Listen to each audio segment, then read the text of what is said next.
ساڵانە و لەگەڵ نزیکبوونەوەی جەژنی قوربانی پیرۆزدا بە مەبەستی خۆ ئامادەکردن بۆ ئەنجامدانی سونەتی قوربانی هاوڵاتیانی قەزای چەمچەماڵ و ناحیەکانی دەوروبەری ڕوو لە مەیدانی کڕینی ئاژەڵان دەکەن. هاوڵاتیان باس لەوە دەکەن سەرەڕای بەردەوامی قەیرانی دارایی، بەڵام ئەوان بەردەوام دەبن لە ئەنجامدانی سونەتی قوربانی ئەگەر بە ئاژەڵێکی بچووکیش بێت، بەو پێی بە سونەتێکی گەورەی باوکی پێغەمبەرانی دەزانن.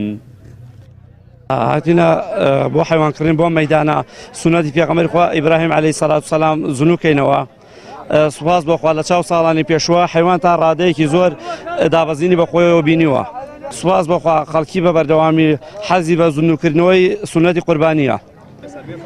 وەڵاهی خۆ هەمومان ئاگادارین کە هەمومان موسڵمانین و هەمومان ئێستاکە بۆتە شتێکی وەکو هەند لە زایان ئەڵەن بۆتە واجب.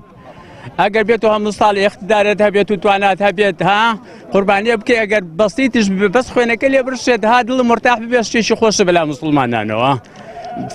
منیش بۆ ئەوەی کەوا دڵی خۆم خۆشکم دڵی موسڵمانان خۆشکەم ئەمەم کڕیەوە ئیشڵایکەم بە قوربانی بۆ جێژن.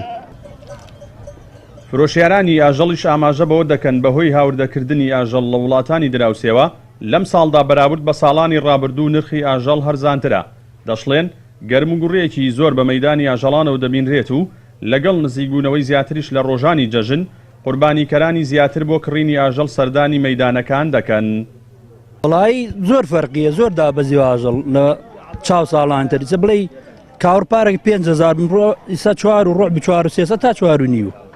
بەڵێ زۆریش دایم هەموو ساڵێ وا بووە پێش ڕۆژێ پێش جەژنە مشتری زۆرترە بێ، یعنی دووەم ڕۆژ زۆرە بێ، خەڵک هەر بە عاد وایە خەڵک نایباتەوە بۆ ماڵ جێگای نییە ئسا خەڵکێ، یعنی من ساتا ئیسا خۆم 8 سەرێک دەسەرێکم فرۆشتووە، یعنی باشە لە چاوە باش. بڵێن حیوان زۆر هەرزانە بۆ بۆنەی ئێران و سووریاتێ حیوانی خۆمان ینی ئەرە ئاوا بێ چاگەوە قوربان ئەمە حاڵەکەیەتی بێ و ئەرە قوربان نەبێ زۆر دابەزیوە، ینی لە 5,000 کاوڕاتە سەر 4,000 مەڕ لە 3,500 واتە سەر 3,000، ینی هەموو مەڕێ بڵێن بەدوونی وشەیە لەبەرەوە حیوان زۆر هەرزانە. داوا لە هاوڵاتیانەکەین بێن حیوانی خۆیان بکەن و قوربانی خۆیان بکەن. وەڵا نزمترە لە ساڵان کاک ئارەڵە هەرزانترە ئینشەڵڵا گەرمترە بێ بە ئیزن خوا بگام لەم بەینا مەعاشەتر بدەن خەڵتۆ ئەجوولێ. ماوەی چەند ساڵێکە قەیرانێکی دارایی دروستکرا و بەسەر هاوڵاتیانی هەرێمی کوردستاندا سەپێنراوە. هەر ئەمەش جوڵەی بازار و کڕین و فرۆشتنی تا ڕادەیەک پەخستووە، بەڵام هاوڵاتیان بەهۆی پابەندبوونیان بە بەهاکانی ئاینی ئیسلام و سونەتەکانی پێغەمبەری سەروەرمان بەردەوامن لە ئەنجامدانی سونەتی قوربانیکردن لە ڕۆژانی جەژنی قوربانی پیرۆزدا.